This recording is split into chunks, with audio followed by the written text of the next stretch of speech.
Well, today we have a fancy little visitor on our YouTube call. Hi, everybody. This is Sunday. She is the Left Right Labs mascot, if you haven't met her yet. Say hi, boo-boo. Hi. You know what? She has some burning questions. That's what's happening here. Yep. So we had a call with one of our clients recently. She is a specialist in functional cancer care. And so she helps create support for people who are going through cancer, they're going through treatments, and so she helps them support their bodies with the right nutrition and supplementation so that all of their radiation, their cancer treatment, everything else that's happening can be as successful as possible. But she's coming to us for a rebrand. She's in her 70s. She's had her business for over 30 years. And one of her real concerns was, what on earth do I do with all this content? If I'm looking to pivot my business, like if I'm looking to pivot my business, what do I do with all the content if my message is changing?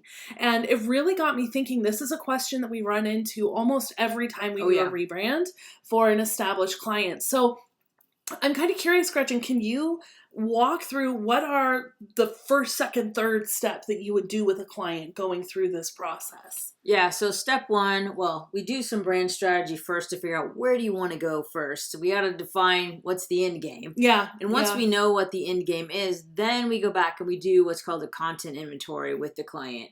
And that's just like a roundup of everything they have. And remarkably, even when we go through that process, we still find, 2-3 weeks later, oh, I forgot I had. And there's always more. You've always got more. Always something.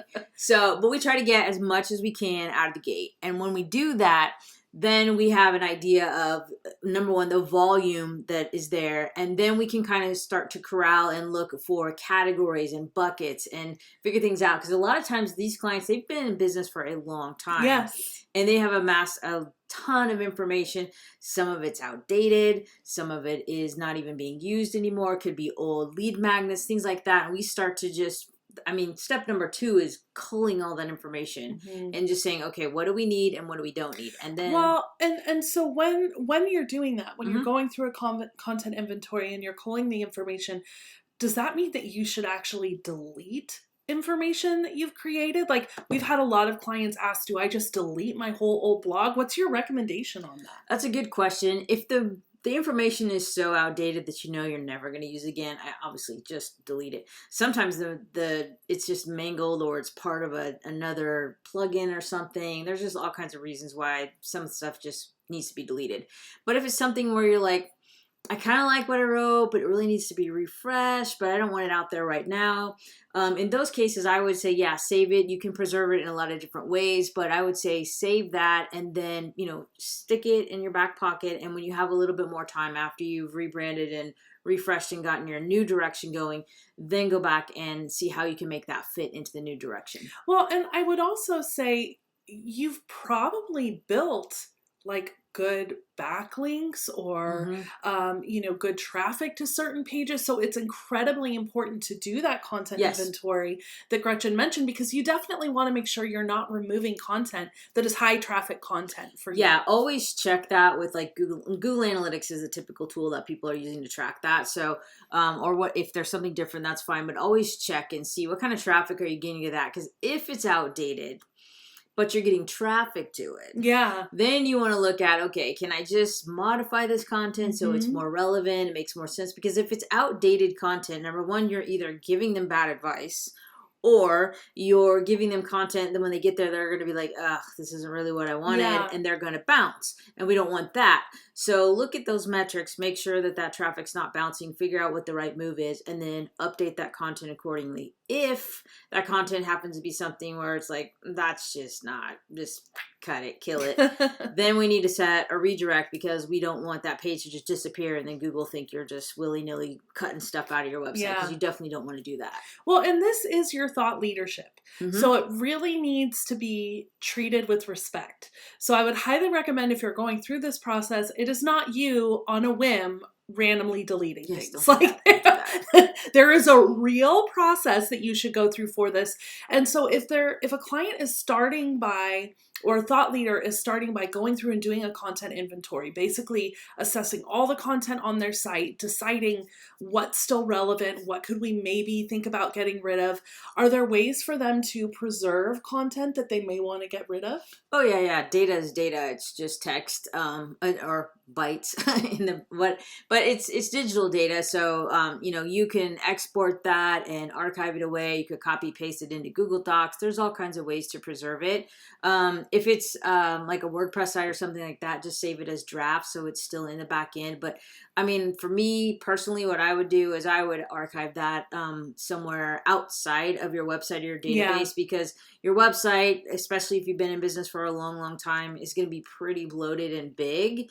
And one of the things we do with the rebrand, or when working with a client, even just refreshing a site, is going back through and saying, okay, you got a lot of stuff back here. It's just like if you, over time, your house fills up with things that you got on vacations and, just life.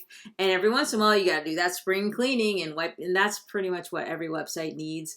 Although most people don't do it as often as they should. Yeah. Well, and I think another thing to consider, if you know, okay, you're ready to make a pivot, you're thinking about maybe directing your content in a different way, or maybe science has changed around something that you've taught and that needs to pivot.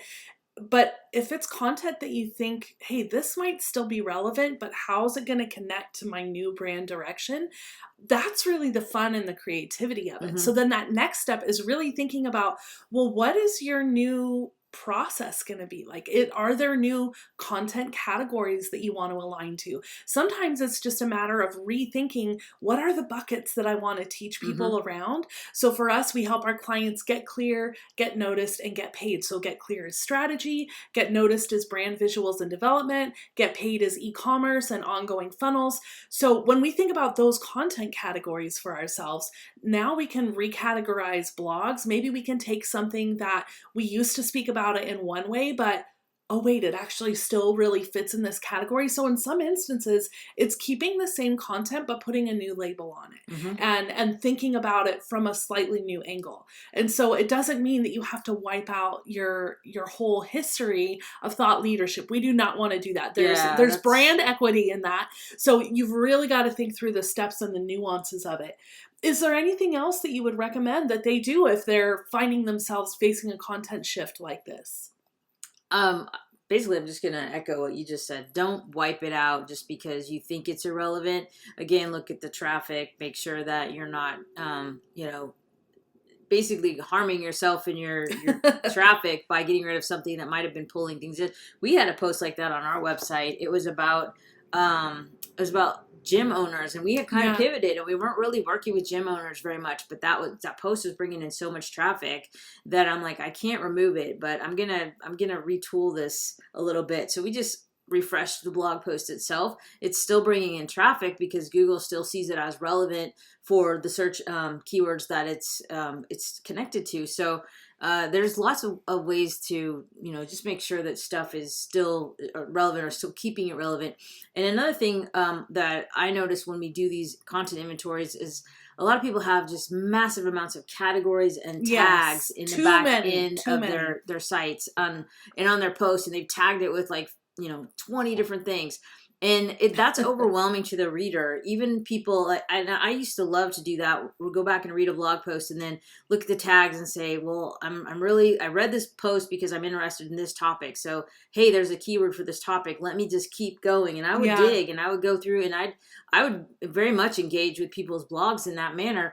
But when you get to some where they've just got a keyword stack that's this tall on the screen and you're already at a little tiny font, that's just too much to wade through. So when we do the content inventory, we just go back and look at, okay, what are the broad, I like to keep 3 to 5 categories as the top level categories. And then tags, you can have as many tags as you want. But when it gets to actually putting them on the post, I try to keep that to a smaller number. And there's no right size because everybody's blog and their content, it's all going to be different.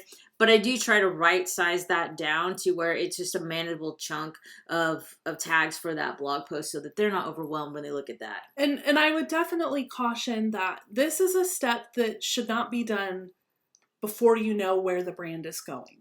So you should really be going through an overall brand strategy process before you start deleting anything or recategorizing or retagging. It is going to be a step in your rebranding process, but it shouldn't be the first thing you do. If your mind needs the clarity of what content do I keep, you can start this in a spreadsheet, so that it gives you a safe space to do that. But the reason I'm saying you don't want to just get in there and delete it is because if you haven't crafted the brand story, like what is the reason I'm pivoting? What is the new passion that I have? How do I want to put that out there? Then you don't actually know how you can categorize the content. Right. So you've really got to do that in the right order. Make sure you've got the right steps. So if this is something you're doing on your own, I would say make sure you're fully cognizant, have all your coffee or your green tea, talk to your VA and your right-hand person, right? Get your integrator involved. Make sure that you're not making snap decisions on this. And if you're doing this with a team, hopefully they have a really set out process like we do that's going to guide you through step by step the right way to do it, and make sure that it fully fits into the new brand direction that you're pivoting to. So if this is something that you are walking through, we would love for you to drop a comment in the comment section and just ask us your questions. What are you trying to figure out around your content? Has this helped you? Has there been something that stood out that allows you to take a next step for your business? And if you're just thinking about, oh my gosh, there's so many parts of a rebrand that are involved. How do I even know if I'm ready for a rebrand? My content is just one little sliver of it. Well, guess what? We have a free quiz for you. If you go to leftrightlabs.com/quiz, you're going to be able to take a quiz that helps you figure out where are you in your rebrand process. Like, it will help you assess each area of a rebrand and how healthy you are in that place and how strong your brand is. So we highly recommend that you do that. Please make sure that you take a second. If this has helped you out today, go ahead, like and subscribe, share this with somebody else who is going through a pivot in their own business, and reach out and tell us what you want to learn more about next. We're always here, and we love to dig in deep with you and help you really think around how to craft a powerful brand. We'll see you next time. Bye-bye.